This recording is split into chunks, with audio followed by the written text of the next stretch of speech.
Gusto ng bata makasama ang yaya sa bahay. Matulog sa isang kama. Di masyado nag-isip ang yaya. Dahil 3 years old pa ang bata.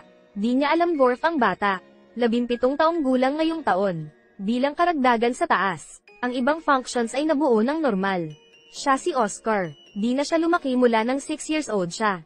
Nagsisimula ang lahat sa kanyang ina. Childhood sweethearts ang ina at si Jan. Close relatives sila. Kaya di sila pwede makasal. Nag-asawa ang ina ng isang chef. Tago sila nagkasintahan ni Jan.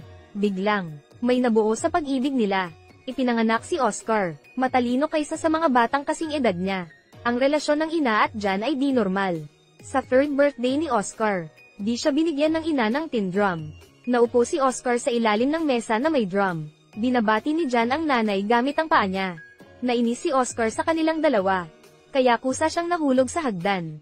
Kahit walang muscle ang na-injured. Pero never